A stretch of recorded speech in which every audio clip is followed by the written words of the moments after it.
Today's video will cover the overpowered main characters who take everyone by surprise with their overwhelming strength and latent potential. It's going to be an interesting list. Now, please note that these aren't arranged in any specific order. They'll be coming at you randomly. Well then, shall we begin? Let's see what we've got. ありえない。まさかその力は。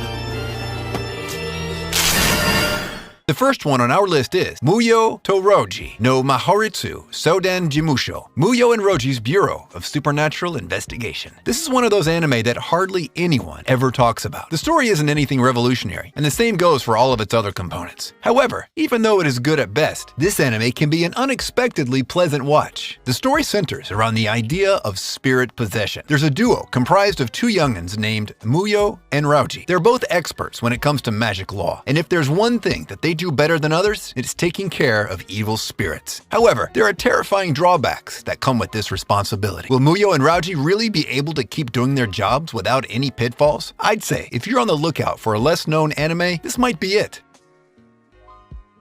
Peter Grill, Tokinja no Jaiken. Peter Grill and the Philosopher's Time. Now guys, this is an awfully bizarre anime that takes the harem fantasy genre to a whole new level. Each episode is only 12 minutes long, and there are only 12 episodes. As for the plot, there's a guy named Peter. He's what you can refer to as the strongest warrior in the world. But for Peter, this title brought more trouble than what it was worth. He's simply a guy who wants to have a healthy relationship with the girl he loves. But now that everyone knows of his grand accomplishments, he can hardly even take a stroll without running into a woman from another race who wants to sleep with him in order to get his seed. However, because Peter has already made up his mind that he won't betray the trust of the one he loves, he tries his hardest to stay wary of such women. But how long will he be able to keep his ideals?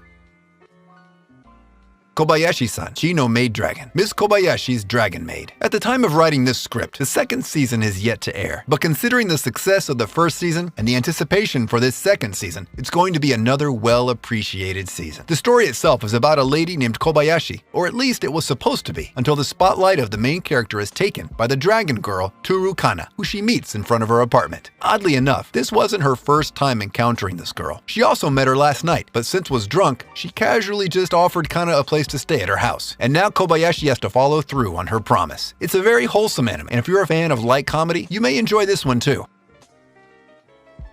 C Cubed, Cubex Cursed X Curious. C Cubed is a story that takes place in a world where supernatural curses aren't an anomaly. The main character is a boy named Minase Hazuki. He's a high school student, and for some reason he happens to be inherently resistant to curses. But his life takes an unexpected turn when his father sends him a peculiar black cube. It happens when he wakes up one day. He finds a girl named Fear standing in his kitchen, and of course, she isn't wearing any clothes. It turns out that she's the human form of that cube, and now that she's in Hazuki's possession, it's his responsibility to not only care for her, but also fight alongside her in order to defeat cursed instruments, as well as their owners.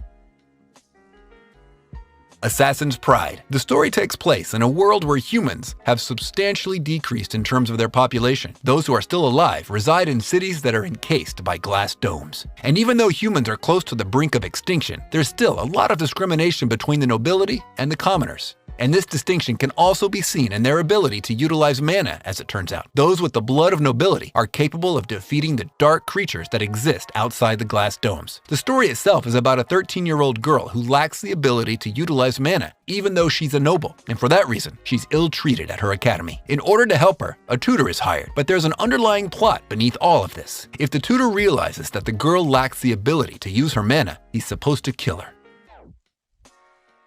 Shinchou Yusha, Kono Yusha ga ore tue kuse ni Shinchou Sugiru. Cautious hero. The hero is overpowered, but overly cautious. The main character of this anime practically embodies the popular phrase, "You can never be too cautious." If something requires him to prepare, he'll do so rigorously, all the while imagining the worst scenario possible. He'll do whatever he can and go even further beyond in terms of being careful. He'll never stop at anything unless he's prepared more than enough. That's the protagonist, Seiya, for you. He's summoned by Restarte to save a world that's on the brink of destruction. From there on out, Seiya takes every precaution possible. He trains himself to an extraordinary level, always expecting the unexpected. He makes sure that he's prepared absolutely 100%. I'd say this is one of those refreshing anime that laughs in the face of overused tropes. Not very serious, but very entertaining. Tu Bian Ying Shong Leaf, To Be Heroine. This one is actually a sequel to the anime called To Be Hero, but due to the independent nature of the story, it also works well as a standalone. It begins with the heroine, Hanaya Futaba. She's been living an ordinary life up to now, but then the story happens and she unexpectedly ends up in another dimension. Now here's where it gets interesting. The one who summoned her is an 8-year-old boy, and what he wants is for her to fight the assassins that the other baby bosses send after him. Does this plot sound crazy enough for you? Though I should mention, this isn't just what this anime is all about. There's also a lot more, as you'll find out once you start watching. It's a surprisingly well done anime, only 7 episodes long, yet well worth it. Togainu no Chi, Blood of the Reprimanded Dog. The story takes place in a world that has been completely ruined by the Third World War. An organization takes control of Tokyo and renames it Toshima. Now, in this city of Toshima, there are battle games that are held in the back alleys. These games are referred to as Igura, and they're overseen by this very organization. Many combatants fight for blood in this game, just so they can earn the ticket to go up against the tournament's king. However, there is another tournament like Igura, but this one is relatively less gruesome in the sense that it doesn't allow the participants to kill each other, and the use of weapons is also prohibited. The main character, Akira, is practically undefeatable at this game, but he ends up having to participate in Igura after getting convicted of murder in this other tournament.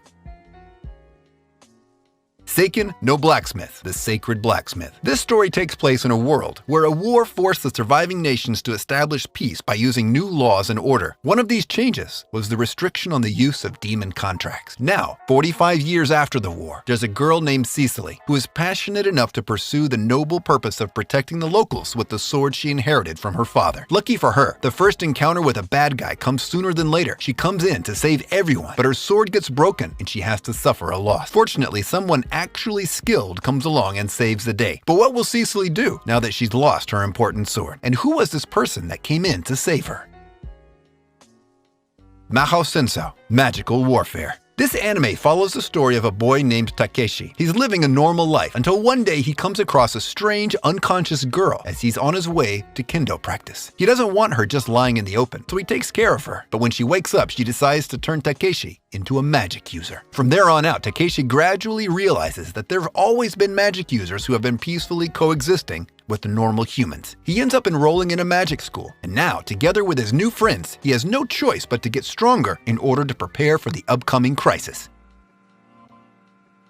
There you go, guys. I hope you enjoyed this video and found an anime or two that you haven't watched yet. Now make sure you like this video and share your thoughts in the comments section down